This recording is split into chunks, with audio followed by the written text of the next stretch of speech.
Hi guys, my name is Monique Renee. I'm owner of Monique Renee Studios here in West Springfield, Massachusetts. Welcome to my channel. I'm definitely new here, but during this whole coronavirus epidemic, I thought it would be a great idea to start doing some online tutorials for everybody who asked me all my tips, tricks, and questions. So today I've included a complete video from start to finish for the Hyaluron Pen Lip Treatment. Enjoy, and as always, stay beautiful. Your setup for your Hyaluron Pen treatment should look something like this. I highly recommend a tray that you can purchase on Amazon that has rolling feet so that you can move it around your client when you're doing the treatment. I like to use dental bibs or puppy pads to sanitize my tray so that I can dispose of it at the end of each treatment. You have your certified Hyaluron pen, you have the filler of your choice, some gloves, a marking pencil in case you want to map out your injection sites, your ampule, which is in a sterile package, a swab for going over the lips, and of course some alcohol wipes. I do want to touch base on a couple things about your tray. It's very important that you pick a filler that is appropriate for your client. I like to use Rejuvenation. This is a really popular filler. It does have lidocaine. You'll notice that is a composition of 24 milligrams of hyaluronic acid, and it's cross-linked. That is a nice thick filler. Even though it is the fine version within this line, this will go right through the pen, easily through the ampule into my client's lips.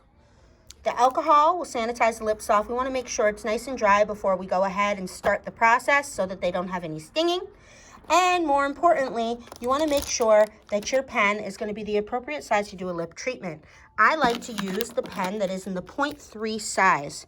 0.3, as you can see on this ampule, which is also your applicator, is the amount of product that can fit into the applicator. The applicator is also called an ampule. It will spin into this, and I will show you how to set that up next. This is my favorite Hyaluron pen. This is a 0.3 model, and you'll notice that it does have the crank feature. When you're using this Hyaluron pen, your ampule will twist right into the top. It's very important that you use a 0.3 ampule for it to fit into your 0.3 pen. This is our 0.3 Hyaluron pen. You'll notice that every single line on the Hyaluron pen is listed with numbers next to it. It goes down in increments of 5. Your Hyaluron pen twists down so that you can dose the amount of product that you're shooting each time you pump the pen. Every single line on your pen is called a division. Some people like to say a twist, some people call it a division.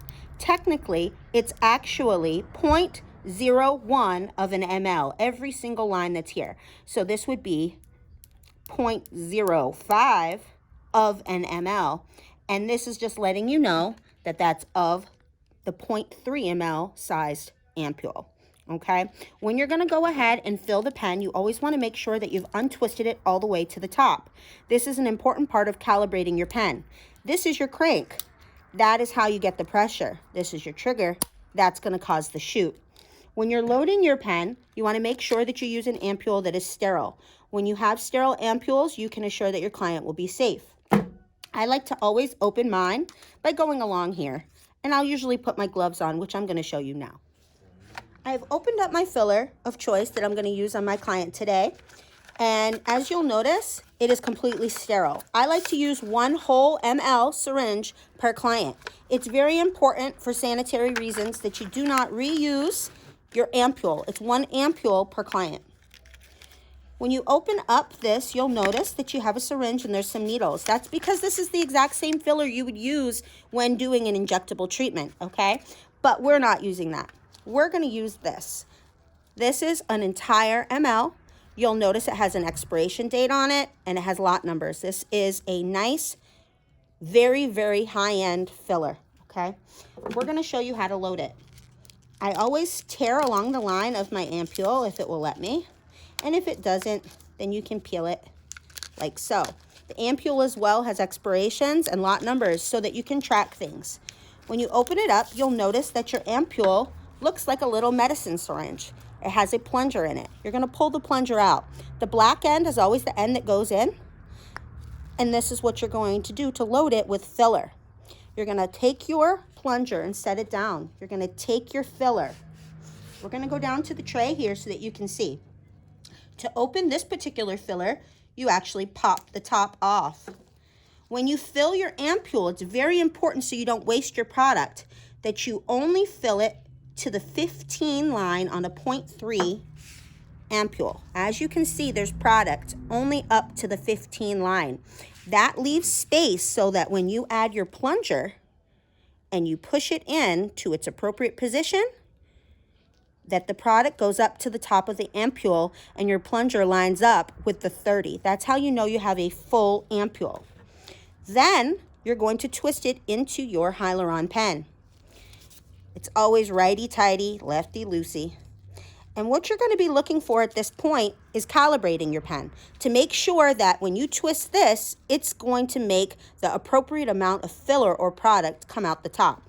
The way I like to do that, and the easiest way, is to slowly twist my Hyaluron pen down until I see product start to ooze out the top. Once product starts to ooze out the top, I know that this and this are calibrated. So here is my lovely model for today. We're going to take a look at her lips. She has beautiful natural lips. They're in perfect color. There's no open cuts or wounds. All right, so she's an ideal candidate for getting this done today. The first thing I would ask my model is if she has any allergies to lidocaine, because if you remember, the filler that I'm using has it. Do you have any allergies to lidocaine? No. Okay, great. So the procedure itself is generally pain-free. There will be a little bit of a pressure. The client has been explained this and already filled out her consent form, so I know that she's all set and ready for the treatment. I usually would like to ask my client what type of look they're going for. What type of lips are you looking for? Just more plump and like more full. More plump and more full. And as you can see, we're going to take a look at her from the side here and from the front. Her lips are going to come out beautiful. She does have a little bit of asymmetry in the top here. We're going to try and even that out. This is going to be a great treatment for her. I think she's going to be really happy. Now, the first step in performing the treatment is wiping with an alcohol pad. We do this just to prevent infection, as we are going to be puncturing a tiny little hole through her lips, okay? Sorry about the smell of this. Then we're going to go ahead and set that on our tray. Some people like to map out their lips. I like to use this. This is actually my microblading pencil, but you could use any pen or any, wipeable marker that you feel comfortable with, making sure that it's clean. I did wipe it with alcohol. What I'd be looking to do is pick some sites where I'm going to do her injections. A lot of the time, what I'll do is I'll draw a little line here in the middle, so I know that's not where I want to inject. People usually want to lift their Cupid's bow, so we're going to do an injection here and here.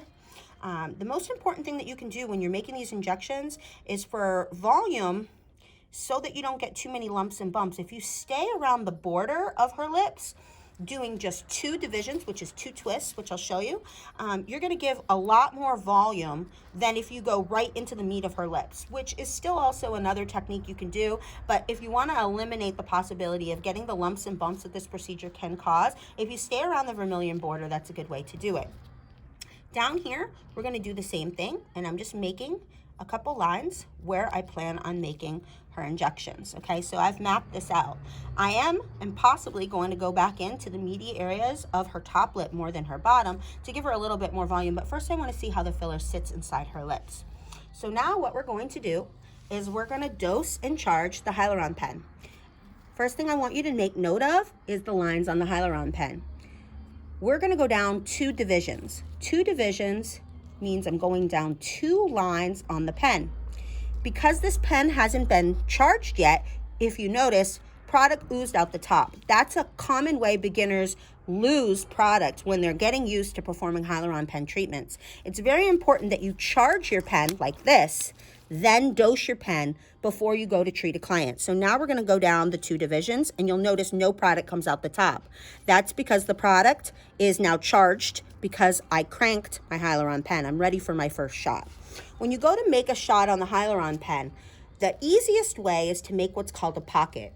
And to make a pocket, you can take your 2 fingers like so, and you pump up the tissue in between so that the Hyaluron pen has somewhere to sit. When the Hyaluron pen is up against the skin, there's a little tiny hole in the tip. You want that to be lined up with where you want your injection to be placed. okay? You also want it to be flush up against the skin with no gaps, and you need a firm hold. If you don't have a firm hold, filler will just squirt out the sides. So I'm gonna make my first one on this nice little line here. I'm creating a little pocket right here by pushing her tissue, and I'm going to hold it, and I'm going to shoot. Once I shoot, I hold the pen in place. It can take time for that product to go through the hole. I'm gonna massage it a little bit like so, and then you'll notice that I remove it and all of the product went immediately into her lips. We're gonna go ahead and finish the treatment. I cranked again. I dosed down 2. And now I'm gonna go in and I make a little pocket again, and I'm gonna go right here. And then I go ahead and I massage. And you'll notice, again, we've got 2 really nice injection sites, okay? I'm gonna go ahead and finish. And we're gonna go ahead and make our pocket. And the more of the pocket you have, the more of a place the filler has to go. Sometimes you have to reach inside of your client's mouth. There's a lot of different places and techniques that you can do for this. We're gonna shoot a little bit here in the corner. And are you feeling any pain? No. Good. So I want you to zoom in on this. If you notice that little bit there, that is an example of some waste, okay? That is your filler coming out and not really going into where we want it. So that means we need to shoot that area again, okay? And that can come from many reasons. You want to always hold your pen at a 90-degree angle. If you're holding it in different angles, it is another reason why sometimes this may not go in.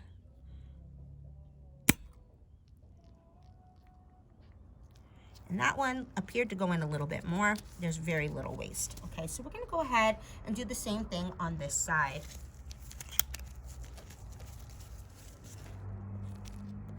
Making your pocket, flush hold, and then a quick puncture. And again, you can see the product going in the way that we want it to. And you want to make a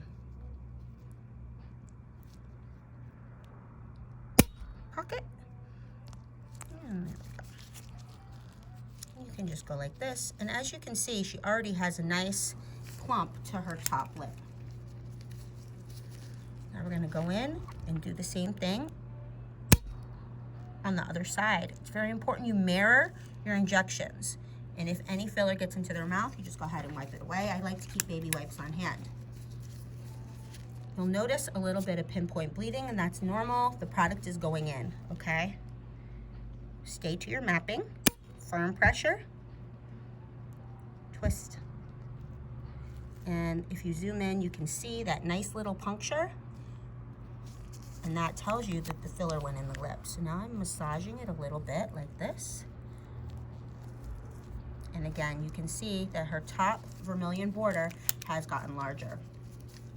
I'm gonna go ahead and do her outer corner one little bit. This area is very vascular. The outer corners have a lot of your blood flow, okay? You always wanna kind of look through and see if you can see. You don't wanna inject directly into it. Granted, there's no needle on this, but there is a possibility of the pressure hitting that and causing a nasty bruise. And of course, we don't want that. So I'm gonna go ahead and make a pocket and shoot right into the corner just to lengthen out a little bit her lip there for her.